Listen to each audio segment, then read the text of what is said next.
Des bonnes nouvelles, c'est peut-être le dernier culte que nous faisons en direct. Après, nous allons nous retrouver avec joie, avec amour dans nos églises à travers les dernières directives que nous avons reçues du CNEF et de la FEPEF. Je m'entretenais encore hier avec le préfet, avec le secrétaire de la FEPEF qui nous a donné des directions et nous voulons attendre vraiment les bonnes consignes. Nous savons qu'à l'église, nous pourrons retourner, mais avec des conditions particulières d'hygiène, sanitaire, etc. et que nous voulons être soumis aux autorités, comme nous le précise la Bible, et donc nous allons retourner dans nos salles, ça va être une joie dans nos cœurs, et je pense, et je verrai ça avec l'état-major de l'Église, avec ceux qui nous donnent un coup de main, que ce soit le secrétariat et puis ceux qui sont membres de l'Église, nous verrons avec ce petit comité que nous sommes pour gérer cette Église, nous verrons les tenants, les aboutissants de tout ça, et je pense que réellement on va se régaler et que la première réunion que nous ferons à l'Église sera une réunion de partage, et nous pourrons chacun librement pouvoir témoigner à travers ce confinement, ce que nous avons reçu, ce que nous avons pensé, sur quelle lecture nous avons médité. Nous allons nous réjouir et nous exhorter ensemble. Je veux penser bien sûr à tous nos membres à qui je passe un bonjour. Merci pour l'église qui travaille avec nous. Merci pour les églises du Canada. Raymond Bourgier, salut. Merci pour les frères, les sœurs, tous ceux qui travaillent avec nous. Nous nous réjouissons. Nous avions des missions de prévues. Bien sûr que ça a été bouleversé par ces temps de confinement. Mais néanmoins, ce n'est que partie remise, et si le Seigneur tarde à venir, nous aurons encore l'occasion de nous revoir, et si nous ne vous revoyons pas ici, nous nous verrons dans le ciel, amen, et nous serons réjouis encore, de pouvoir passer l'éternité ensemble. Quel beau programme, alléluia. Alors ce matin, je vous salue à tous, je suis le pasteur Abo Christophe, de l'église de Pentecôte, un cœur pour Dieu à passer, et je vous le dis, ça va être peut-être le dernier culte en direct que nous allons pouvoir passer. Nous avons des programmes, et nous allons mettre tout en œuvre pour nous réjouir ensemble. Alléluia, physiquement, merci pour cette liberté retrouvée, on va dire ça comme ça. Merci pour les frères, les sœurs qui nous ont accompagnés du temps de ce confinement. Merci pour les lectures que nous avons eues, les paroles de prière, les temps de prière, les échanges respectueux et les échanges glorieux, les échanges enrichissants que nous avons eus avec nos frères et sœurs. Merci pour tout ça. Ce matin, nous allons voir un beau message, un message d'exhortation. Amen. On va le voir ensemble. Un message d'exhortation que j'aimerais vous partager ce matin, est un message très important que vous avez entendu sûrement maintes et maintes fois, mais ce matin, dans les détails, dans les profondeurs de l'écriture, la Bible va nous révéler des éléments importants, des points importants de cette exhortation, et j'aimerais vous parler de l'exhortation à la vigilance, comme du temps de Noé ce matin. Amen. Comme du temps de Noé. Et nous allons faire une première lecture qui se trouve dans Matthieu 24, du verset 36 à 44, et on va faire la lecture ensemble, et après nous allons nous laisser conduire dans la direction du message. Amen. Merci à ceux qui nous rejoignent. Bonjour à vous tous, que Dieu vous bénisse abondamment. Soyons enrichis ce matin. Première lecture, Matthieu 24, à partir du verset 36. Pour ce qui est du jour et de l'heure, personne ne le sait, ni les anges des cieux, ni le Fils, mais le Père seul. Ce qui arriva du temps de Noé arrivera de même à l'avènement du Fils de l'homme. Car dans les jours qui précédèrent le déluge, les hommes mangeaient et buvaient, se mariaient, et mariaient leurs enfants, jusqu'au jour où Noé entra dans l'arche. Et ils ne se doutèrent de rien, jusqu'à ce que le déluge vint, et les emporta tous. Et il en sera de même à l'avènement du Fils de l'homme. Alors, de deux hommes qui seront dans un champ, l'un sera pris et l'autre laissé.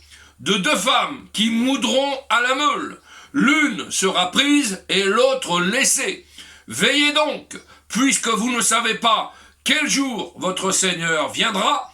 Sachez-le bien, si le maître de la maison savait à quelle veille de la nuit le voleur doit venir, il veillerait et ne le serait pas percer sa maison.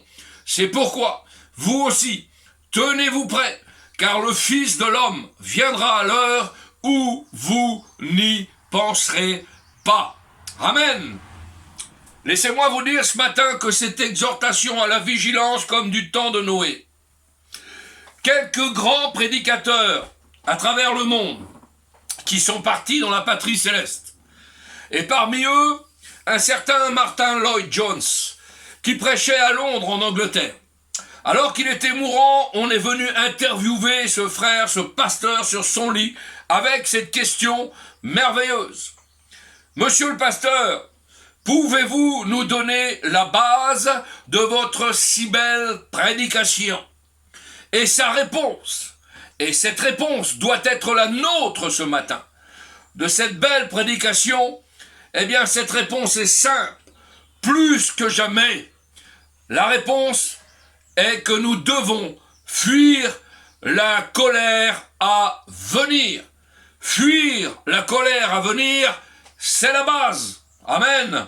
Et ce matin, c'est la base de ce message que je vous adresse.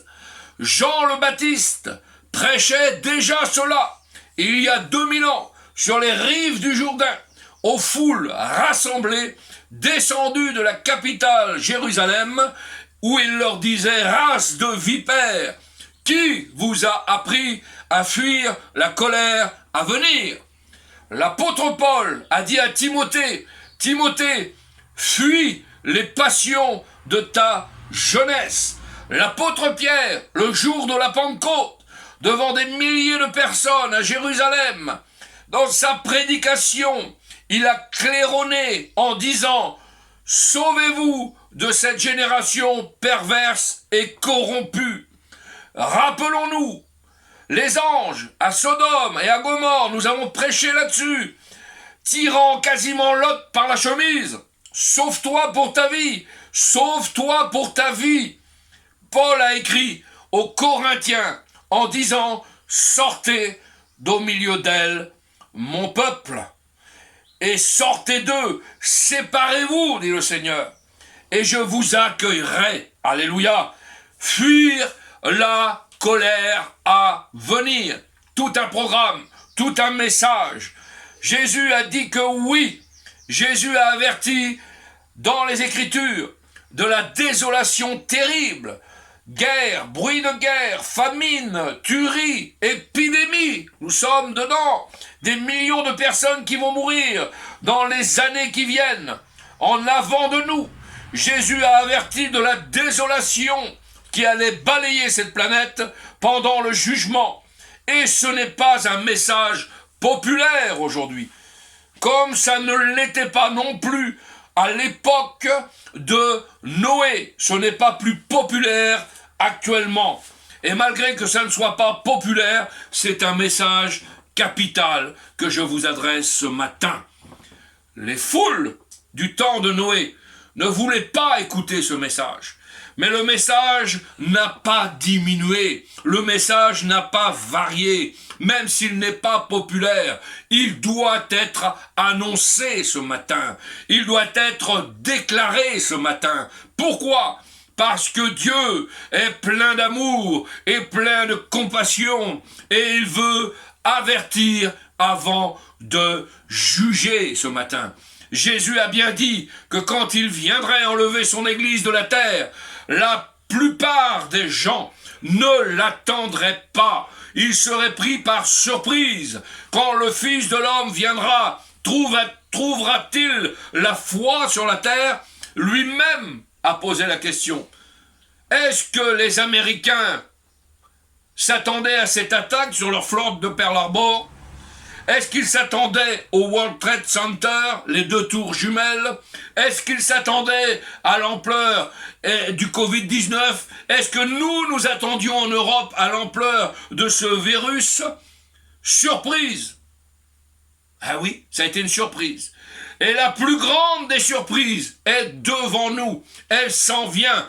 Et cette surprise, vous savez ce que ça va être?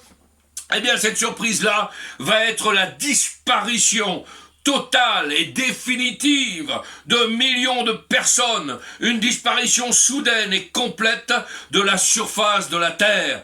Cet enlèvement merveilleux de l'Église pour l'éternité. Alléluia. Et cela va arriver soudainement, comme du temps de Noé, qui était fidèle au Seigneur et au message du Seigneur. Alléluia.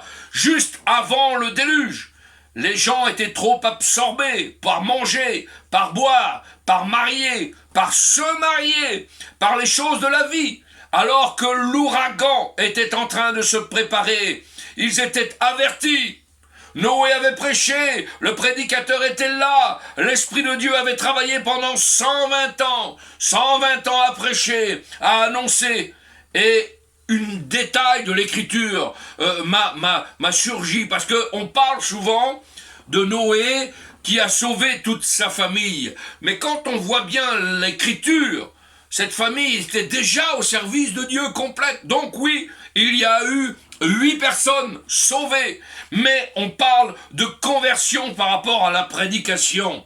Laissez-moi vous dire que pas un seul, en dehors de sa famille, n'a cru au message qu'il prêchait.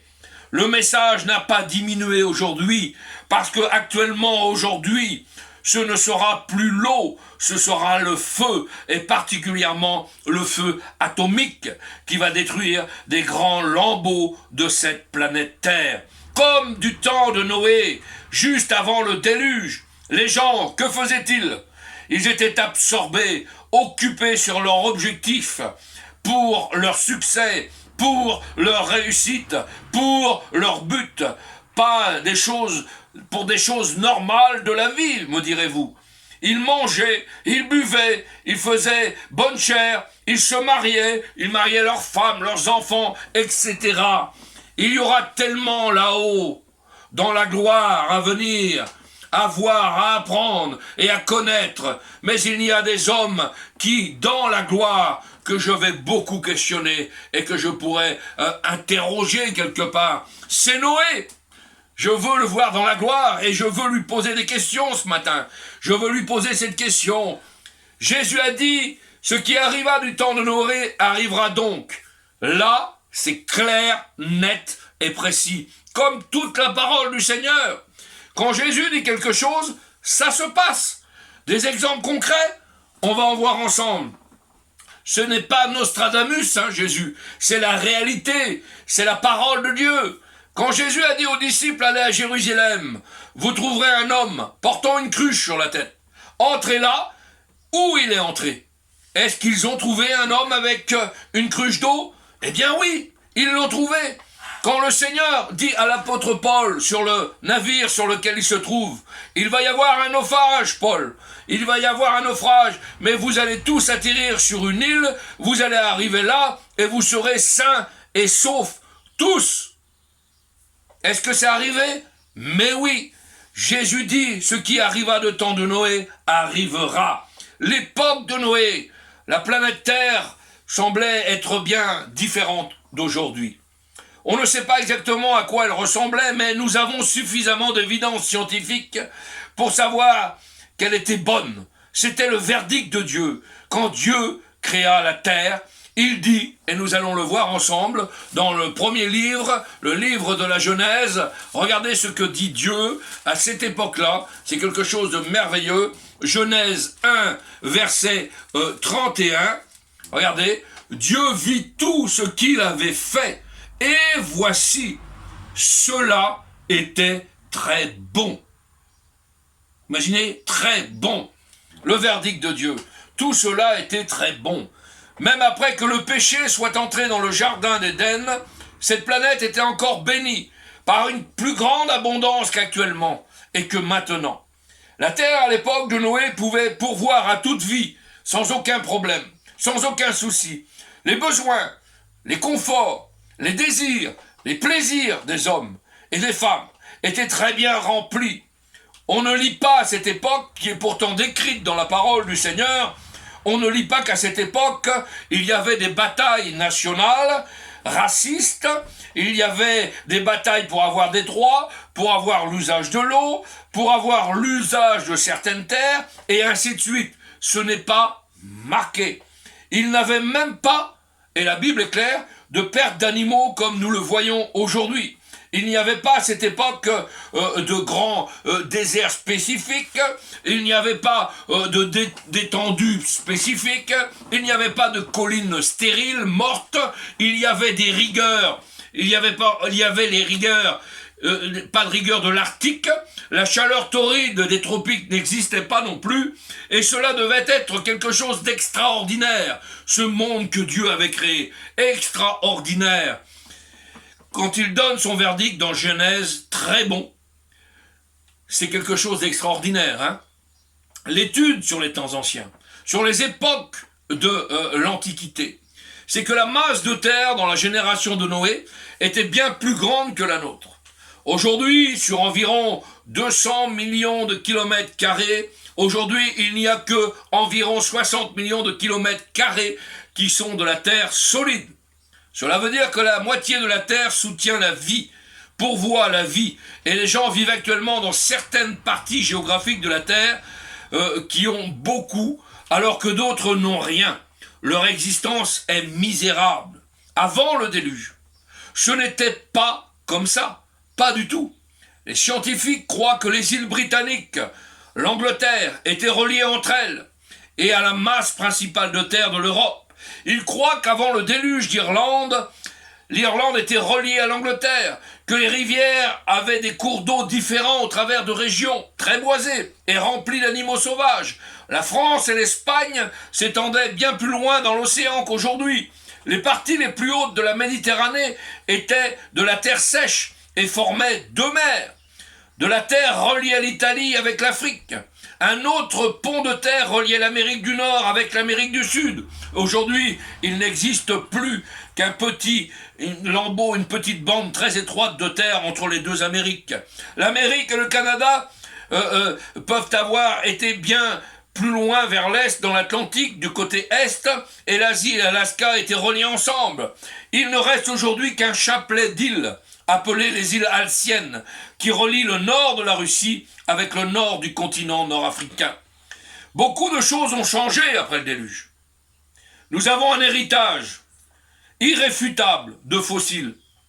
À l'époque, avant Noé, du temps de Noé, la température mondiale ne changeait pas autant que la fluctuation que nous voyons aujourd'hui dans les températures, depuis les extrémités du désert jusqu'aux températures terribles de l'Arctique ou de l'Antarctique.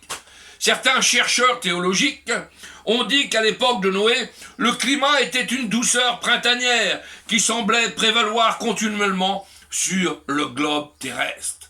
En un mot, la création de Dieu était parfaite. Et Dieu lui-même dit que cela, il le contemplait et il vit que c'était très bon. Cela était très bon. C'était quelque chose de merveilleux, une terre merveilleuse. Et il y a une chose, malgré tout ça, une chose qui n'est pas différente d'aujourd'hui, une chose qui ne change pas. Et cette chose-là, eh bien, c'est les cœurs. Les cœurs des hommes, les cœurs des femmes n'ont pas changé. Les cœurs des hommes à l'époque de Noé se tournaient continuellement contre la volonté de Dieu et les souhaits du Créateur. La sagesse de Dieu ne vivait pas dans leur cœur.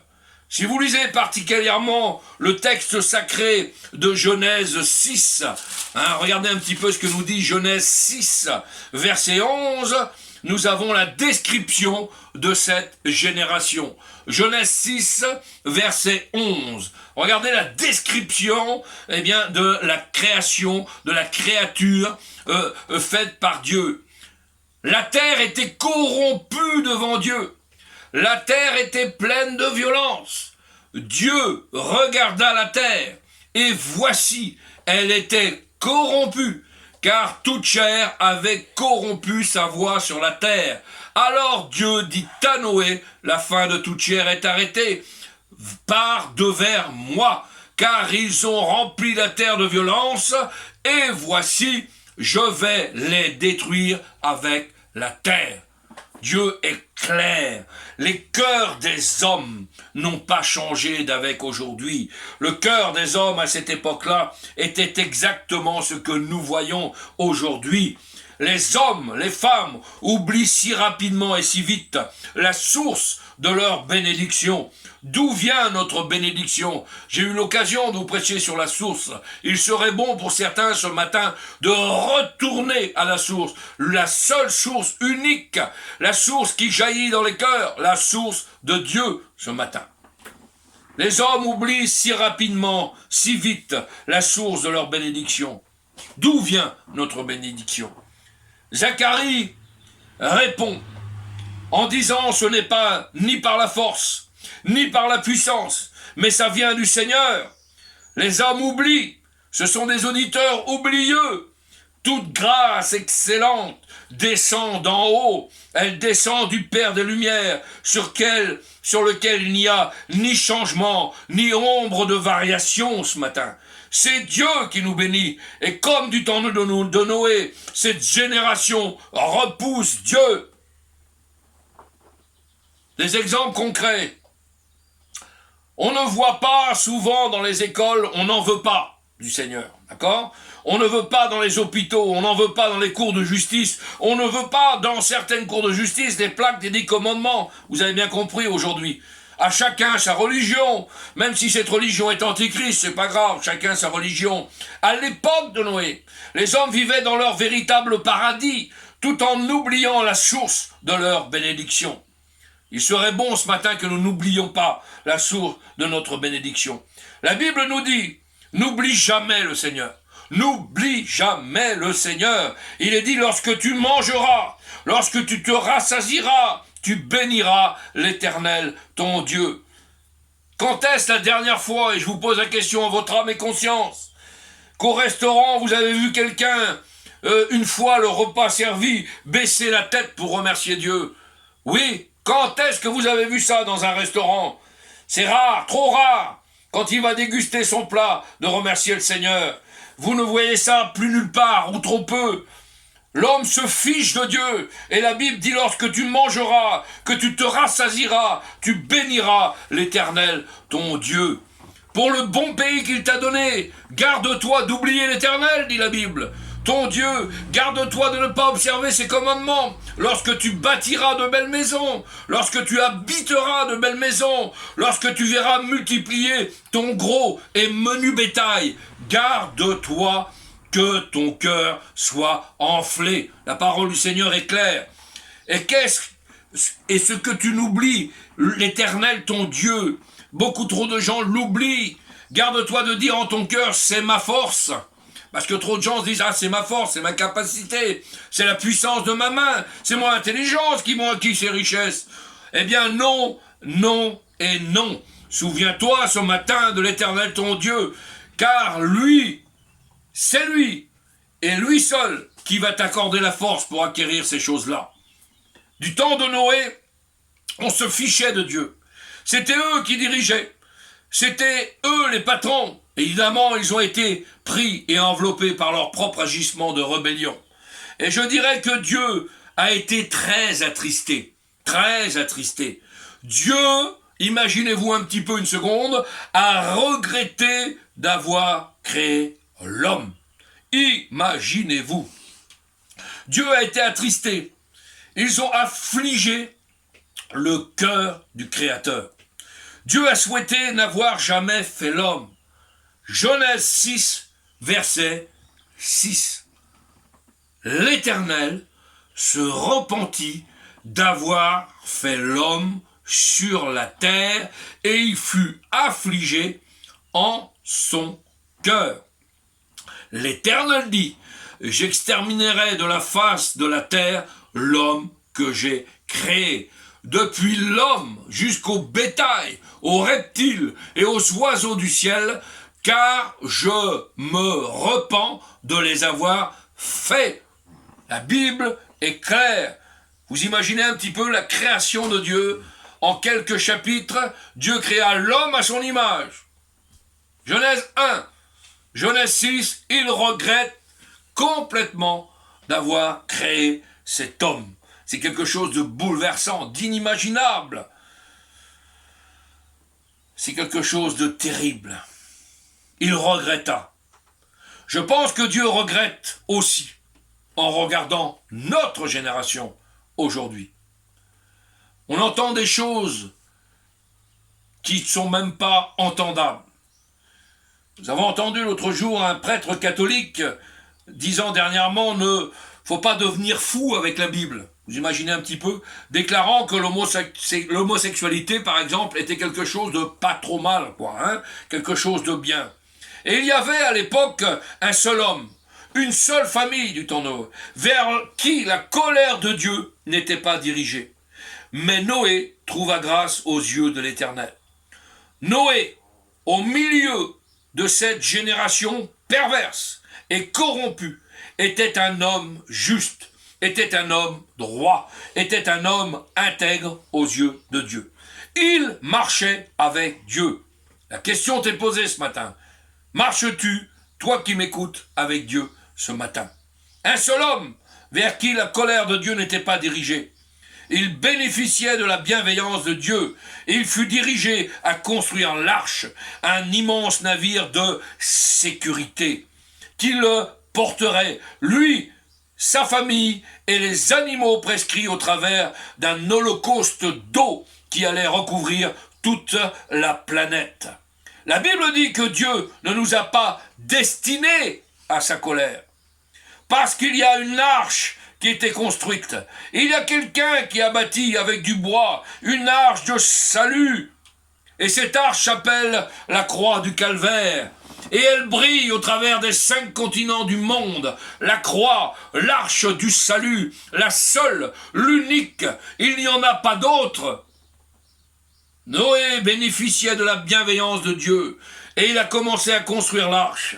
Le devoir que Dieu lui demandait d'accomplir était digne d'Hercule. C'était un travail titanesque. Ça n'avait jamais été fait auparavant. Il n'y avait aucun antécédent. Il n'y avait aucun précédent à imiter. Il n'y avait pas de plan particulier auparavant pour pouvoir prendre un modèle. Il fallait observer ce que Dieu lui avait dit, les mesures qui avaient été données. Dernièrement, nous avons un ingénieur naval qui a déclaré que les mesures données à l'arche sont très compatibles aujourd'hui avec la construction d'immenses navires. Dieu le savait avant. La proportion entre la longueur, la largeur, la hauteur était parfaite. La Bible dit, c'est par la foi que Noé divinement averti. Cela veut dire averti par Dieu. C'est important. Dieu ne fait rien sans, premièrement, avertir au travers de la parole, au travers de ses prophètes, au travers de ces hommes et de ces femmes qui sont fidèles. Et dans Hébreux chapitre 11, on nous déclare que ce qui est arrivé à ce moment-là, Dieu voyant ce qui était arrivé, et comme l'homme était irréductible, et qu'il n'y avait aucune chance de les sauver, alors Dieu alla vers Noé et lui a dit, prends ton hache, demande l'aide de tes fils, va dans la forêt et commence à abattre du bois.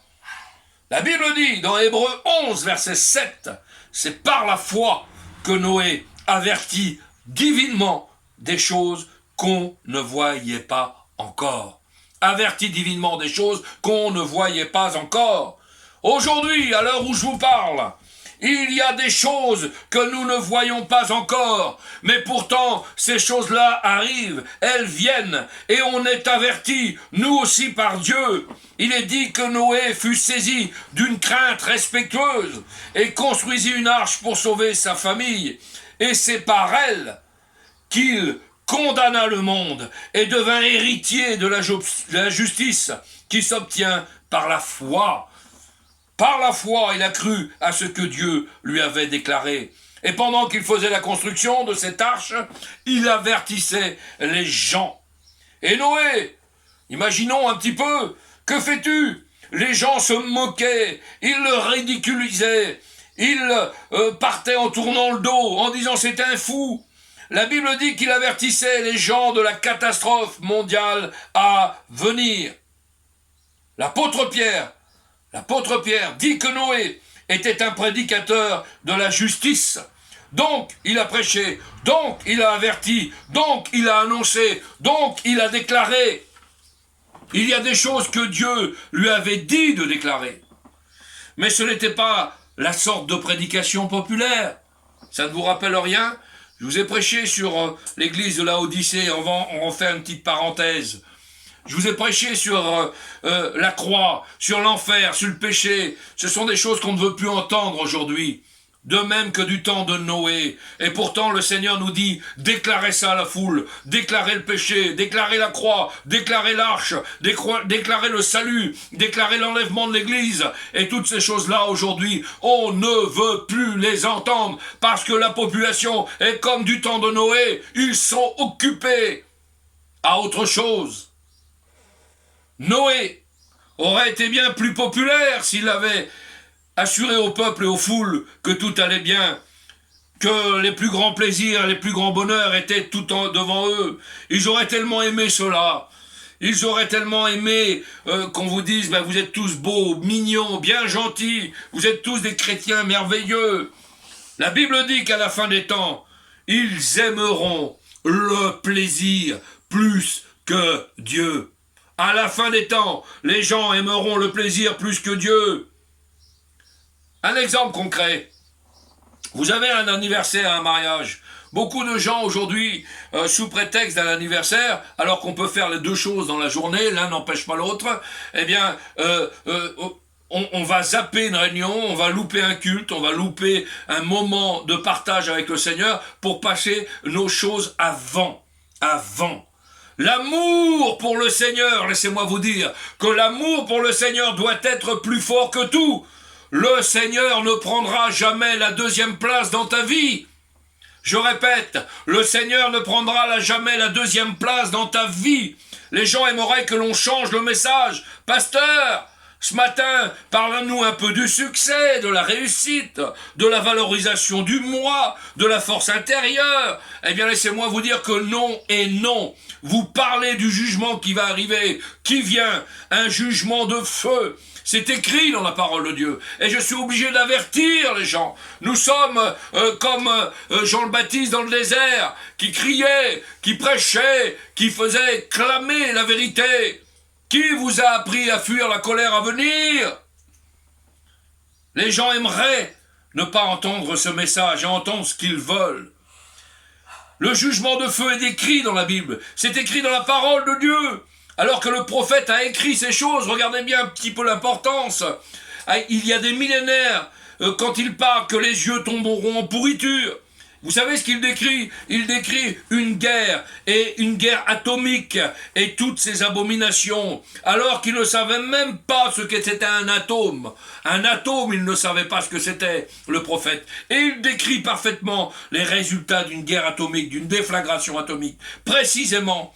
N'oublie pas le Seigneur, on ne se moque pas de Dieu. Ce qu'une génération sème, elle va le récolter. Et Noé a été dirigé à construire ce grand bateau de sécurité par la foi. Il a obéi, lui et ses fils et sa compagne.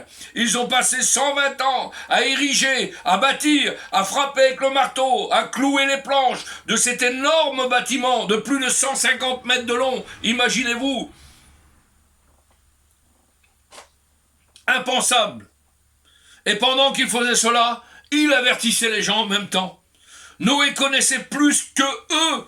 Noé savait plus que eux. Laissez-moi vous dire que si vous ne connaissez pas Dieu ce matin, ou très peu, ou que votre consécration pour Dieu a l'épaisseur de votre peau, alors vous ne serez pas ferme et vous ne pourrez pas tenir dans la tourmente qui vient à la fin des temps. Fuyez ce matin la colère à venir. Fuyez la colère à venir ce matin. Jean le Baptiste prêchait cela. Qui vous a appris à fuir la colère à venir? Eh bien, le diable, tout simplement. Satan. Mais nous, tout va bien aller, mon frère, tu comprends? Il n'y a pas d'enfer, Dieu est trop bon, Dieu est amour. Il peut envoyer un jugement, il ne va pas envoyer un jugement comme ça, le Seigneur. Ben non. Qui vous a appris à fuir? Il y avait une colère qui était en train de venir à l'époque de Noé. Aujourd'hui, le peuple périt faute de connaissance. C'est pour ça que nous avons des serviteurs qui vous prêchent la parole dans toute la vérité, dans toute l'intégralité, sans changer les textes, sans bidouiller les textes. Et cette parole, elle est claire, elle est nette. C'est un avertissement, une exhortation comme du temps de Noé. Trop de clowns et de clowneries aujourd'hui dans les églises. Vous avez du théâtre et tout ça c'est abominable. Ils aimeront le plaisir plus que Dieu, dit la Bible. Le message de Noé était le même que Jean le Baptiste, mais ils ne voulaient pas entendre cela. Alors ils se sont détournés de nous. Et aujourd'hui il est dit que les gens se détourneront de la vérité pour se tourner vers des fables, vers des histoires à dormir debout. Prenons l'exemple de Samson. Samson ne savait même pas que le Saint-Esprit s'était retiré de lui. Ouais, oh bah tu sais, je vais aller jouer un petit peu avec une prostituée là-bas, et puis demain je vais aller louer le Seigneur à l'église.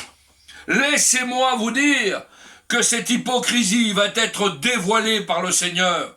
Samson ne savait pas que le Saint-Esprit s'était retiré de lui. À la Odyssée, nous avons parlé il y a 15 jours de cette église abominable qui sera vomie littéralement de la bouche de Dieu. À l'église de la Odyssée, il n'y a pas de problème. Il y a des Bibles. On chante, on loue le Seigneur. Et cette église ne savait pas qu'elle était pauvre, aveugle et nue et que Jésus tapait à la porte. Ils n'étaient pas dans l'église. Ils détourneront l'oreille de la vérité. En aucun moment, à aucun rapport que Noé avait fait un seul converti. Vous imaginez, à part sa famille, pas un seul converti. Pas un seul. Quand Dieu a poussé ce qui devait être sauvé à entrer dans l'arche, il est dit que Dieu ferma la porte derrière lui. Dieu lui-même, 24 heures avant le déluge, 24 heures avant le déluge, il ferme la porte.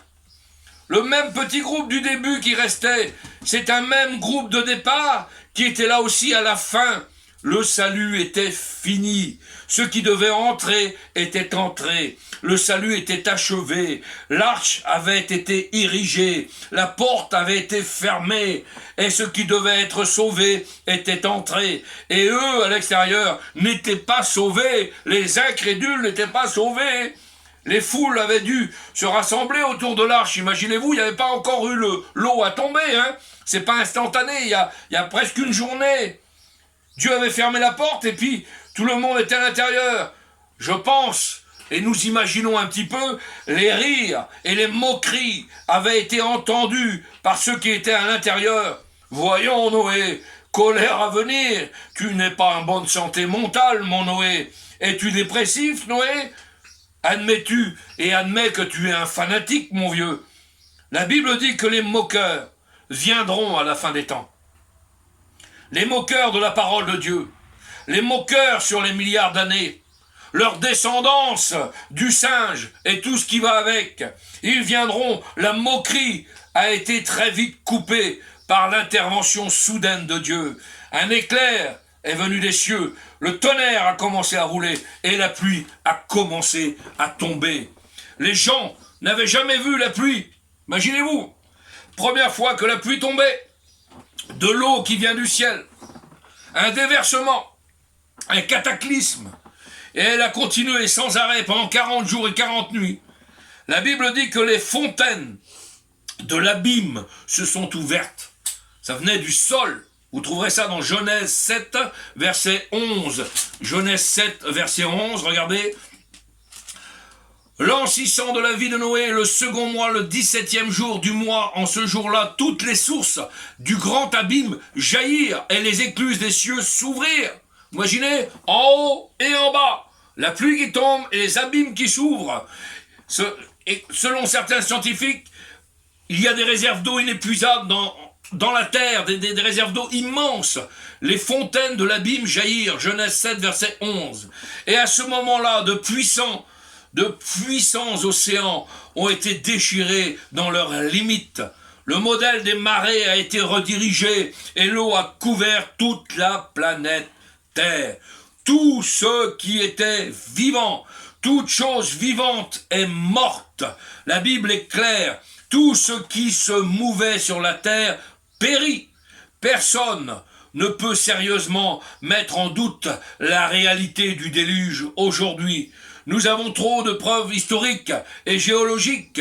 Nous avons des fossiles d'origine marine qui se trouvent et qui sont empilés sur des hauteurs de montagne, que ça soit dans les Alpes, que ça soit dans les plus hautes montagnes de ce globe terrestre. À plus de 3000 mètres d'altitude aujourd'hui, on trouve des fossiles de poissons. Quelle explication? Sinon le déluge. Le déluge de Noé sur toute la terre.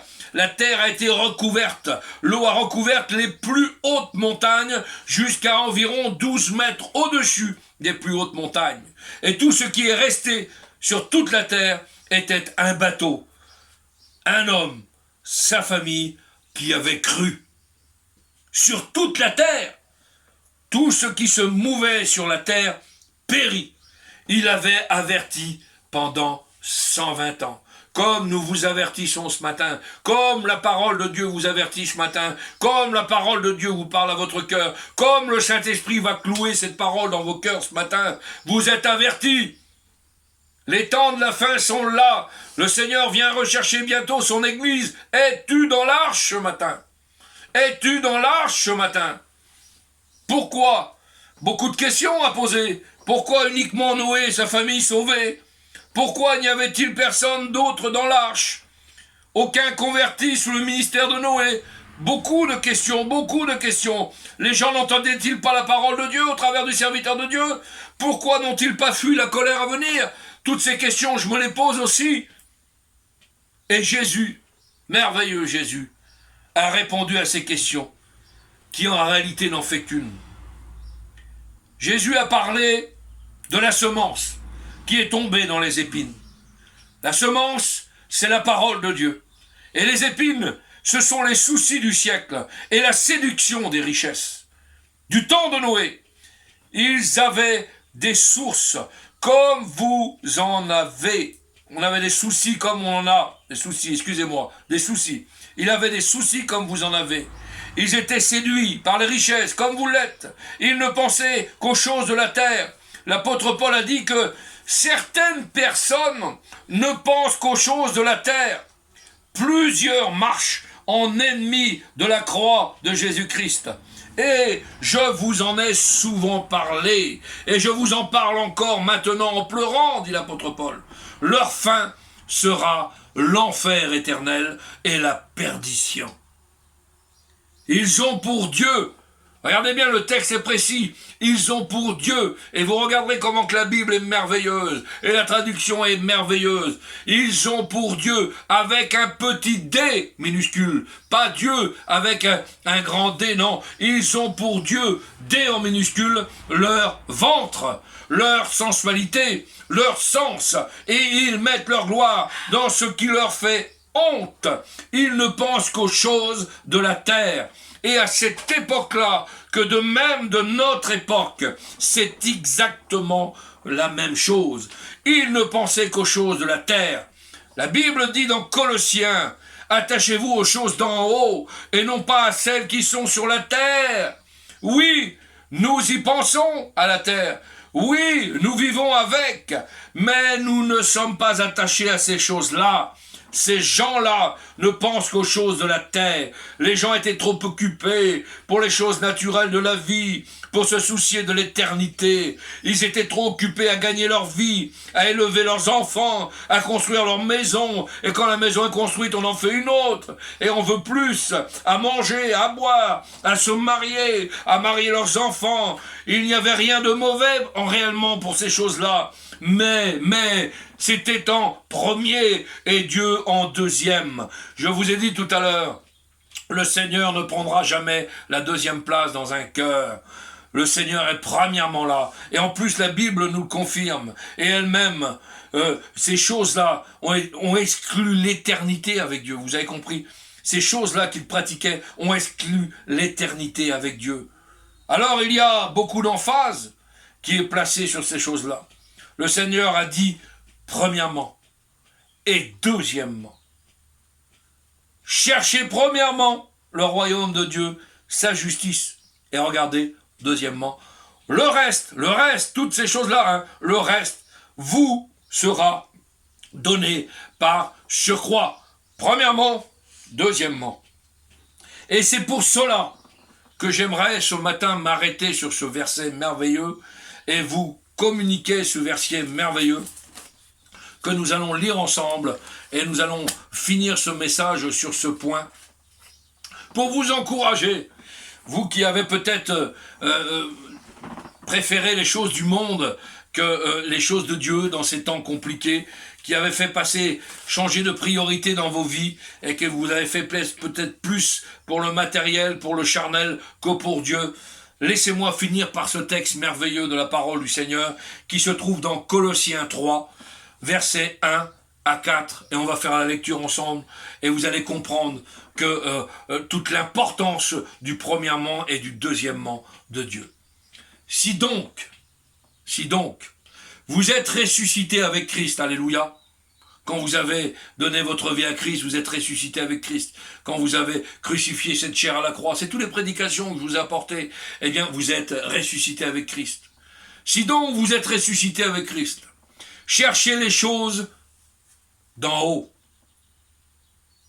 D'en haut, où Christ est assis à la droite de Dieu. Il est parti nous préparer une place. Merveilleux Seigneur. Affectionnez-vous aux choses d'en haut et non à celles qui sont sur la terre. Regardons la terre différemment, regardons le monde d'où nous vivons différemment ce matin. Car vous êtes morts, oui, nous sommes morts à nous-mêmes.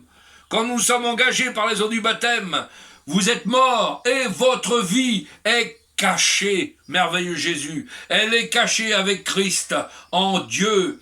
Quand Christ, votre vie, paraîtra, alors vous paraîtrez aussi avec lui dans la gloire. C'est le but final de tout chrétien. C'est la volonté ferme, c'est la volonté précise de tout chrétien. Nous serons et nous paraîtrons dans la gloire avec lui ce matin. Alors ce matin, je voudrais m'arrêter là-dessus, je voudrais aller plus loin sur l'arche, mais vous avez bien compris que je veux, Seigneur, vous exhorter ce matin à fuir la colère à venir, parce qu'il y aura un temps où, bien sûr, Jésus est amour, Jésus est grâce, Jésus est venu par grâce pour nous sauver, pour nous pardonner, il n'y a pas de problème. Tous ces versets-là, nous les connaissons, mais je vous exhorte ce matin à la vigilance, comme du temps de Noé. Je veux vous exhorter ce matin à fuir la colère à venir, parce que nous sommes dans les temps de la fin, parce que nous vivons les derniers temps. Nous voyons que tout ce qui se passe autour de nous, vous faites du bien à quelqu'un, il vous parle plus, vous faites ci, tout aujourd'hui nous parle dans nos cœurs, dans nos vies, que nous sommes dans ces temps de la fin. Seigneur, tu vas venir nous chercher bientôt, et nous voulons être fermes, nous voulons être dans l'arche, nous voulons même dans l'arche en avance, nous ne voulons pas attendre que la porte se ferme. Ce matin, vous avez bien compris, fuyez la colère à venir, et recherchons premièrement les choses d'en haut. Si nous sommes ressuscités avec Christ, cherchons les choses d'en haut, affectionnons-nous aux choses d'en haut et non pas à celles sur la terre. Nous sommes morts, littéralement, nous sommes morts, notre chair a été crucifiée à la croix, et nous voulons ce matin nous attacher à ces choses d'en haut, parce que la bénédiction vient d'en haut, le secours me vient de la montagne, le secours me vient du ciel ce matin, et nous voulons élever nos voix ce matin, nous voulons prier le Seigneur, afin que nous cherchions ta face ce matin, plus que jamais. Nous voulons, Seigneur, ce matin, que tu nous bénisses et que tu nous encourages. À toi la gloire ce matin.